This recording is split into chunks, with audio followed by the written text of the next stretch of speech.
ಆದ್ರೆ ಬದಲಾವಣೆಗೆ ಈ ಒಂದು ಕೇಸ್ ಆರಂಭ ಆಗುತ್ತೆ. ದೌರ್ಜನ್ಯದ ವಿರುದ್ಧ ಧ್ವನಿ ಎತ್ತೋಕೆ ಹೆಣ್ಮಕ್ಳಲ್ಲಿ ಧೈರ್ಯ ಮೂಡುತ್ತೆ. ಕಾನೂನು ಅನ್ನೋದು ಎಲ್ರಿಗೂ ಒಂದೇ ಅನ್ನೋದನ್ನ ಇವತ್ತು ಈ ಒಂದು ಕೇಸ್ ತೋರಿಸ್ಕೊಟ್ಟಿದೆ.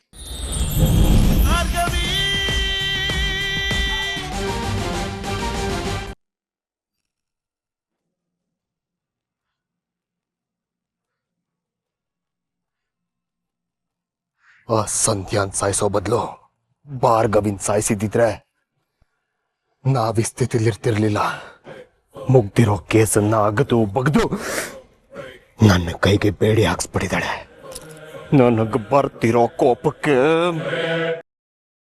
ಸಿತಾರ, ಗಂಡನಾಗಿ ನಿನ್ನನ್ನು ಉಳಿಸ್ಕೊಳ್ಳೋದ್ರಲ್ಲಿ ನಾನು ಸೋತ್ ಹೋದೆ. ದಯವಿಟ್ಟು ನನಗೆ ಕ್ಷಮಿಸ್ಬಿಡು.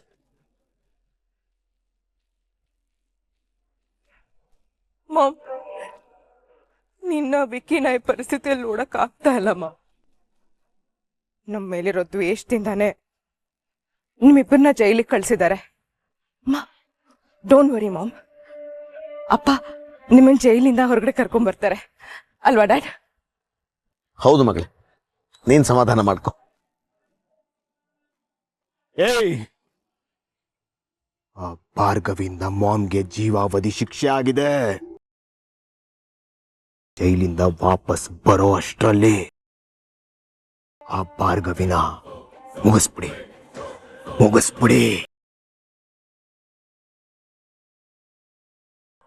ನಾನು ವಾಪಸ್ ಬಂದಾಗ ಅವಳು ಸಾವಿನ ಸುದ್ದಿ ಇರ್ಬೇಕೇ ಹೊರ್ತು ಅವಳು ನನ್ನ ಕಣ್ಣು ಮುಂದೆ ಕಾಣಿಸ್ಬಾರ್ದು. ವಿಕಿ, ಇಷ್ಟಾದ್ಮೇಲೂ ನಿನಗೆ ಬುದ್ಧಿ ಬರ್ಲಿಲ್ವೇನೋ? ನಾನಿಷ್ಟೆಲ್ಲ ಮಾಡಿದ್ದೇನಕ್ಕೆ? ನಿನ್ನ ಒಳ್ಳೇದಕ್ಕೆ, ವಂದನ ಒಳ್ಳೇದಕ್ಕೆ. ನಿನ್ನ ಜೀವನದ ಮುಂದೆ ನನ್ನ ಕೈಗೆ ಬಿದ್ದಿರೋ ಈ ಬೇಡಿ ದೊಡ್ಡ ವಿಚಾರ ಅಲ್ಲ ಕಣೋ. ಇನ್ 3 ತಿಂಗಳು ಮುಗಿದ್ರೆ ನಿನ್ ಜೀವನ ಚೆನ್ನಾಗಿರುತ್ತೆ. ರಿತು ಜೊತೆ ಸುಖವಾಗಿರು. ನೋಡು, ಆಗ ಭಾರ್ಗವಿನೂ ನಿನ್ ತಂಟೆಗೆ ಬರಲ್ಲ. ಅದನ್ ಬಿಟ್ಟು ಈ ಕೆಟ್ಟ ನಿರ್ಧಾರ ತಗೋಬೇಡ ವಿಕ್ಕಿ. 3 ತಿಂಗಳು ಶಿಕ್ಷೆನ ನೀನು ಜೈಲ್ ಶಿಕ್ಷೆ ಅನ್ಕೋಬೇಡ. ನೀನು ಸರಿ ಹೋಗೋದಕ್ಕೆ ಅವಕಾಶ ಅಂತ ತಿಳ್ಕೋಬೇಕಿ.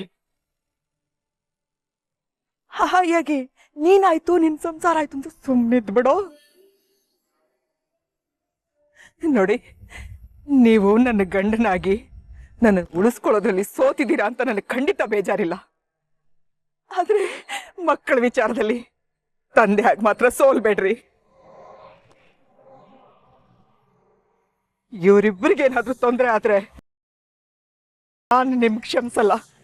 ಮಕ್ಕಳ ಬಗ್ಗೆ ನೀನೇನು ಚಿಂತೆ ಮಾಡಬೇಡ ಸಿತಾರ. ನನಗಿರೋದೇ ಆ ಚಿಂತೆ. ವಿಕಿ, ಯಾವತ್ತಿದ್ರು ನೀನ್ ನನ್ ಮುದ್ದಿನ ಕಂದ ಕಣೋ. ನೋಡು, ಈಗ ನಿನಗೆ ಮದುವೆ ಆಗಿದೆ. ನೀನು ದಾರಿ ತಪ್ಪಿ ರಿತು ಜೀವನನೂ ಹಾಳು ಮಾಡ್ಬೇಡ. ಈ ಜಿದ್ದು ಕೋಪ ಎಲ್ಲ ಬಿಟ್ಟು ನೆಮ್ಮದಿಯಾಗಿರು.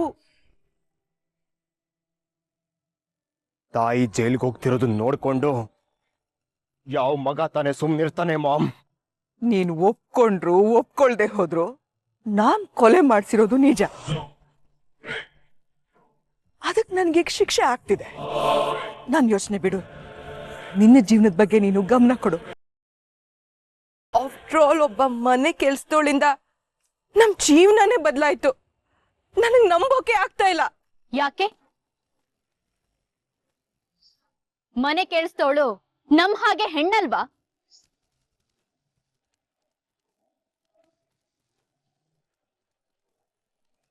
ಕೆಲಸದವರು ಬಡವರು ಅಂದ್ರೆ ಅಷ್ಟು ಕೀಳ ನಿಮ್ಗೆ? ಸ್ವಾಭಿಮಾನದಿಂದ ದುಡ್ದು ಜೀವನ ಮಾಡ್ತಿದ್ದಿದ್ ಸಂಧ್ಯಾ ಬಗ್ಗೆ ಮಾತಾಡೋ ಅರ್ಹತೆನೇ ಇಲ್ಲ ನಿಮ್ಗೆ. ಅವರು ಮನೆ ಕೆಲಸ ಮಾಡೋದಕ್ಕಷ್ಟೇ ಬರೋದು, ನೀವ್ ಮಾಡೋ ದೌರ್ಜನ್ಯಗಳನ್ನ ತಡ್ಕೊಳ್ಳೋದಕ್ಕಲ್ಲ.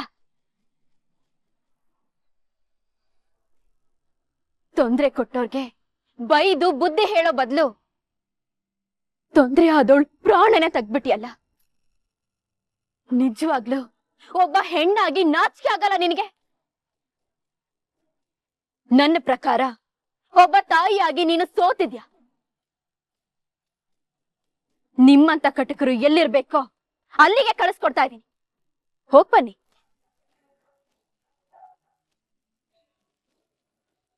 ಒಂದು ಹೆಣ್ಣನ್ನ ಪರ್ಮಿಷನ್ ಇಲ್ದಲೆ ಮುಟ್ಟಿ ಅವಳಿಗೆ ಹಿಂಸೆ ಕೊಟ್ಟು ಅವಳನ್ನ ಮಾನಸಿಕವಾಗಿ ಕುಗ್ಸಿ ಎಸ್ಕೇಪ್ ಆಗ್ಬೋದು ಅಂತ ಅನ್ಕೊಂಡಿ ಅಲ್ವಾ? ಇನ್ ಮೇಲೆ ಪರ್ಮಿಷನ್ ಇಲ್ದೆ ನಿನ್ನ ಹೆಂಡತಿ ಹತ್ರ ಹೋಗೋಕ್ಕೂ ಭಯ ಪಡ್ಬೇಕು. ನೋಡು, ಆಗಿರೋದನ್ನ ತಿದ್ಕೊಂಡು ಒಳ್ಳೆ ರೀತಿಯಲ್ಲಿ ಬದುಕು.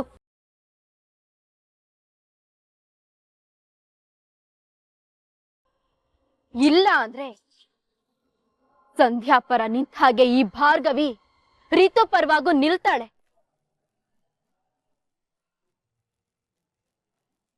ಭಾರ್ಗವಿ, ನಿನ್ನ ಕೋಪ ಏನಿದ್ರು ನನ್ನ ಮೇಲೆ ತೋರ್ಸು. ನನ್ನ ಮಗನಿಗೆ ಅವನ್ ತಪ್ಪೇನು ಅಂತ ಅರ್ಥ ಆಗಿದೆ.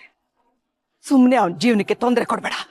ಎಲ್ಲಿವರೆಗೂ ನಿಮ್ಮ ಮಗನಿಂದ ಬೇರೆಯವರ ಜೀವನಕ್ಕೆ ತೊಂದರೆ ಇಲ್ವೋ ಅಲ್ಲಿವರೆಗೂ ನಿಮ್ಮ ಮಗ ಸೇಫ್. ಆಗಿರೋದನ್ನ ಎಷ್ಟು ಸಲ ಹೇಳ್ತೀಯ ಭಾರ್ಗವಿ? ಸಂಧ್ಯಾ ಜಾಗದಲ್ಲಿ ನಿಮ್ ಮಗಳೇ ಇದ್ದಿದ್ರೆ? ಭಾರ್ಗವಿ,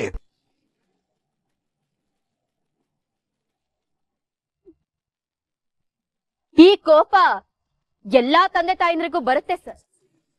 ಬಡವರಾಗ್ಲಿ ಶ್ರೀಮಂತರಾಗ್ಲಿ ಕಾನೂನು ಅನ್ನೋದು ಎಲ್ರಿಗೂ ಒಂದೇ. ಕೊಟ್ಟಿರೋ ಅವಕಾಶನ ಉಪಯೋಗಿಸ್ಕೊಂಡು ಬದಲಾಗು. ಅಯ್ಯೋ ಮೇಡಮ್, ಬೋರ್ಕಲ್ಲ ಮೇಲೆ ಮಳೆ ಸುರಿದಂತೆ ಅನ್ನೋ ತರ ಇವ್ರುಗಳಿಗೆ ಎಷ್ಟು ಹೇಳಿದ್ರು ಬುದ್ಧಿ ಬರಲ್ಲ. ಈ ಜನ್ಮದಲ್ಲಿ ಇವ್ರು ಉದ್ಧಾರ ಆಗಲ್ಲ. ಇವರಿಬ್ರು ಜೈಲ್ಗೆ ಹೋಗ್ತಿರೋದು ಯಾರಿಗೆ ಸಂಕಟ ಆಗ್ತಿದೆ ಮೇಡಮ್? ಅಪ್ಪನ್ಗ ಇಲ್ಲ ಮಗಳಗ? ಇಬ್ರಲ್ಲಿ ಯಾರು ಮೊದಲು ಜೈಲ್ ಸೇರ್ತಿರೋ ಅವ್ರು ಗೆದ್ರು ಅಂತ ಒಪ್ಕೋತೀನಿ. ಪ್ರತಾಪ್, ನೀನು ಮಾತಾಡ್ತಾ ಇರೋದು MLA ಹತ್ರ ಅನ್ನೋದನ್ನ ಮರಿಬೇಡ. MLA ಅಂದ್ರೆ ಅದೇ ಜನ ಓಟ್ ಹಾಕಿ ಗೆಲ್ಲಿಸ್ತಾರಲ್ವ, MLA ಪದವಿ ಅಲ್ವಾ? ಈಗೇನೋ ನಮ್ಮ ಜನರ ಬೆಂಬಲ ನಮ್ಮ ಭಾರ್ಗವಿಯವರ ಕಡೆ ಇದೆ ಅನ್ನಿಸ್ತಾ ಇದೆ. ಹುಷಾರು ಸರ್, ನಿಮ್ಮ ಓಟು ನಿಮ್ಮ ಪದವಿ ಎಲ್ಲ ಮುಂದೆ ಏನಾಗುತ್ತೋ ಗೊತ್ತಿಲ್ಲ.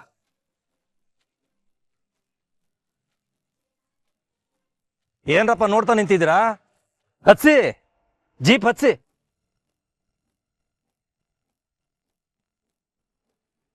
ಬರ್ತೀನಿ ಮೇಡಮ್.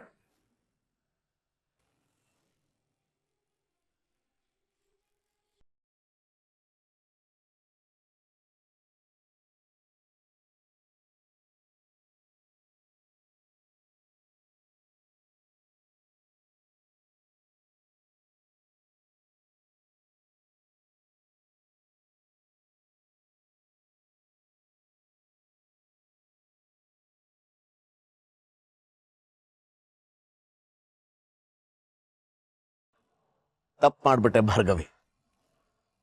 ಕಾಳಿಂಗ ಸರ್ಪದ ಹೆಡೆ ಮೇಲೆ ಕಾಲಿಟ್ಟಿದ್ಯಾ. ಅದು ಯಾವಾಗ ಬೇಕಾದ್ರೂ ವಿಷ ಏರಬಹುದು. ಹುಷಾರಾಗಿರು.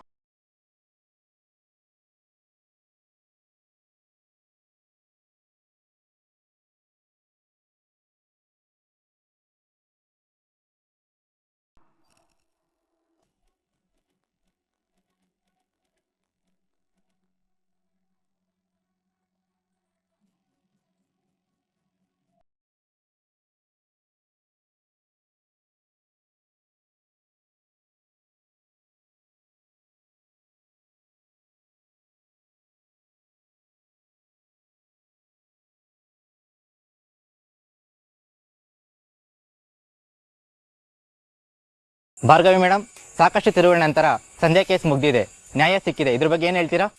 ಇದನ್ನ ಬರೀ ಒಂದು ಕೇಸು ಅಂತ ಭಾವಿಸ್ದೆ. ಒಂದ್ ಹೆಣ್ಣಿಗಾಗಿರೋ ನೋವು ಅವಮಾನಕ್ಕೆ ಬಹುಮಾನ ಅಂತ ಭಾವಿಸ್ತೀನಿ. ಸಂಧ್ಯಾನ ಜೀವಂತವಾಗಿ ವಾಪಸ್ ಕರ್ಕೊಂಡ್ ಬರೋ ಶಕ್ತಿ ಅಂತೂ ನಮ್ಗಿಲ್ಲ. ಅಟ್ಲೀಸ್ಟ್ ಅವಳ ಆತ್ಮಕ್ ಶಾಂತಿ ಸಿಗೋ ಹಾಗೆ ನ್ಯಾಯ ಕೊಡಿಸಿದೀವಿ. ಇಷ್ಟು ದಿನ ನಡೆದಿರೋ ವಾದ ಪ್ರತಿವಾದ ಸುಳ್ಳು ಸಾಕ್ಷಿಗಳ ಬಗ್ಗೆ ನೀವೇನ್ ಹೇಳ್ತೀರಾ ಮೇಡಮ್? ಸತ್ಯನ ಮರೆಮಾಚೋಕೆ ಅದೆಷ್ಟೇ ಪ್ರಯತ್ನ ಪಟ್ರು ಅದು ಹೊರಗಡೆ ಬಂದೇ ಬರುತ್ತೆ. ಕಾನೂನಿನ ದೃಷ್ಟಿಲಿ ಎಲ್ರೂ ಒಂದೇ. ತಪ್ಪು ಮಾಡಿದವ್ರಿಗೆ ಇವತ್ತು ಶಿಕ್ಷೆ ಆಗಿದೆ. ಇದೊಂದು ಗೆಲುವಿನಿಂದ ಸಮಾಜದಲ್ಲಿ ನಡೆಯುತ್ತಿರೋ ದೌರ್ಜನ್ಯ ನಿಲ್ಲುತ್ತಾ? ಬದಲಾವಣೆ ಆಗುತ್ತಾ? ಹನಿ ಹನಿ ಕುಡಿದ್ರೆ ಹಳ್ಳ ಅಲ್ವಾ? ಒಂದೇ ದಿನದಲ್ಲಿ ಬದಲಾವಣೆ ಆಗೋದು ಸಾಧ್ಯ ಆಗದೆ ಇರಬಹುದು. ಆದ್ರೆ ಬದಲಾವಣೆಗೆ ಈ ಒಂದು ಕೇಸ್ ಆರಂಭ ಆಗುತ್ತೆ. ದೌರ್ಜನ್ಯದ ವಿರುದ್ಧ ಧ್ವನಿ ಎತ್ತೋಕೆ ಹೆಣ್ಮಕ್ಳಲ್ಲಿ ಧೈರ್ಯ ಮೂಡುತ್ತೆ. ಕಾನೂನು ಅನ್ನೋದು ಎಲ್ರಿಗೂ ಒಂದೇ ಅನ್ನೋದನ್ನ ಇವತ್ತು ಈ ಒಂದು ಕೇಸ್ ತೋರಿಸ್ಕೊಟ್ಟಿದೆ. ಇದರಿಂದ ನೊಂದೋರು ಹೆದರ್ಕೊಳ್ದೆ ಧೈರ್ಯವಾಗಿ ಮುಂದೆ ಬರ್ತಾರೆ. ಅವರಿಗೆ ನ್ಯಾಯ ಕೊಡ್ಸೋದು ನಮ್ಮ ಜವಾಬ್ದಾರಿ. ಇಲ್ಲಿ ಸಮಾಜ ಅಂದ್ರೆ ಬರೀ ನಾನು ಕೋರ್ಟು ಅಲ್ಲ, ನಾವು ನೀವು ಎಲ್ರು ಸೇರಿದ್ರೇನೆ ಸಮಾಜ. ನನ್ನ ಕಣ್ಮುಂದೆ ಕಂಡ ಒಂದು ಅನ್ಯಾಯದ ವಿರುದ್ಧ ನಾನ್ ಧ್ವನಿ ಎತ್ತಿದ್ದೇನೆ. ಅದೇ ರೀತಿ ಇನ್ ಮುಂದೆ ನೀವೆಲ್ರೂ ಕೈ ಜೋಡಿಸ್ಬೇಕು. ಹಾಗಾದ್ರೆ ನಾವೆಲ್ಲರೂ ಸೇರಿ ಒಂದು ಸುರಕ್ಷಿತವಾದ ಸಮಾಜವನ್ನ ನಿರ್ಮಾಣ ಮಾಡ್ಬೋದು. ನೋಡಿದ್ರ ಬಾವ, ಅಲ್ಲಿ ಮನೆ ಮುರಿದು ಮರ್ಯಾದೆ ಹರಾಜ್ ಹಾಕಿ ಇಲ್ಲಿ ಇವಳೇನೋ ದೊಡ್ಡ ಹೋರಾಟಗಾರ್ತಿ ಅನ್ನೋ ತರ ಮಾತಾಡ್ತಾ ಇದ್ದಾಳೆ. ಇಷ್ಟು ದಿನ ಸೋಲೆ ನೋಡ್ದಿರೋ ಜೆ.ಪಿ. ಪಾಟೀಲ್ ಅವರನ್ನ ನೀವೇ ಸೋಲ್ಸಿದೀರಾ. ಇದ್ರ ಬಗ್ಗೆ ತಾವೇನ್ ಹೇಳ್ತೀರಾ? ಒಬ್ಬ ಲಾಯರ್ ಆಗಿ ನಾನ್ ನನ್ನ ಕರ್ತವ್ಯ ಮಾಡಿದ್ದೀನಿ ಅಷ್ಟೇ. ಇಲ್ಲಿ ಯಾರ್ ಸೋತ್ರು ಯಾರ್ ಗೆದ್ರು ಅನ್ನೋದಕ್ಕಿಂತ ಸತ್ಯಕ್ಕೆ ಜಯ ಸಿಕ್ಕಿದೆ, ಅದೇ ಮುಖ್ಯ. ನಿಮ್ ಗೆಲುವಿಗೆ ನಿಮ್ ಜೊತೆಲಿ ನಿಂತವ್ರು ಯಾರು ಮೇಡಮ್? ಪ್ರತಿಯೊಂದು ಯಶಸ್ವಿ ಗಂಡಿನ ಹಿಂದೆ ಒಬ್ಬ ಹೆಣ್ಣಿರ್ತಾಳೆ. ಹಾಗೆ ಪ್ರತಿಯೊಂದು ಯಶಸ್ವಿ ಹೆಣ್ಣಿನ ಹಿಂದೆ ಅವಳನ್ನ ಕೈ ಹಿಡಿದು ನಡೆಸೋ ಒಬ್ಬ ಗಂಡಿರ್ತಾನೆ.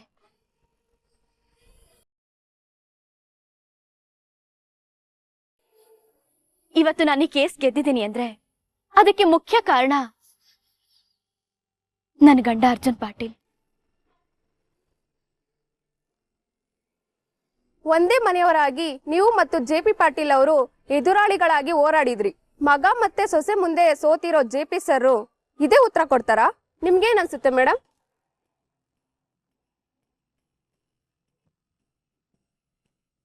ಅದನ್ನ ನೀವು ಅವ್ರನ್ನೇ ಕೇಳಿ ತಿಳ್ಕೊಳ್ಬೇಕು.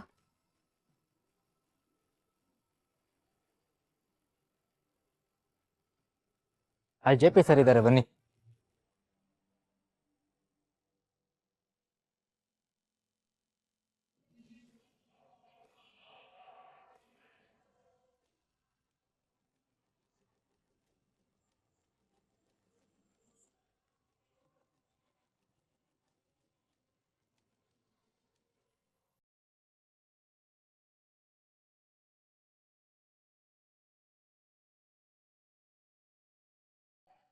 ಖುಷಿಲಿ ಜಾಸ್ತಿ ಮೈ ಮರಿಬೇಡ. ನಾನ್ ಬ್ರೇಕ್ ಹಾಕಿರ್ಲಿಲ್ಲ ಅಂದ್ರೆ ಕಾರ್ ವೀಲ್ ಕೆಳಗಡೆ ನಿಂಬೆ ಹಣ್ಣಿನ ತರ ಅಪ್ಪಚ್ಚಿ ಆಗೋಗ್ಬಿಡ್ತಿದ್ದೆ. ನಿನ್ನೆಲ್ಲೇ ಸಾಯಿಸ್ಬಿಡ್ಬೇಕಾಗಿತ್ತಮ್ಮ. ಕತೆ ಮುಗ್ದು ಹೋಗ್ತಾ ಇತ್ತು. ಆದ್ರೆ ಏನ್ ಮಾಡೋದು, ಇವನ್ ಸಾಯಿಸಿದ್ರು ತೀರದೇ ಇರೋ ಅಷ್ಟು ಸಿಟ್ಟಿದೆ. ಇವನ್ ಮೇಲೆ ಹಾಗೆ ಗಾಡಿ ಹತ್ತಿಸ್ಬಿಟ್ಟು ಹೋಗ್ಬಿಡ್ಬೇಕಾಗಿತ್ತು.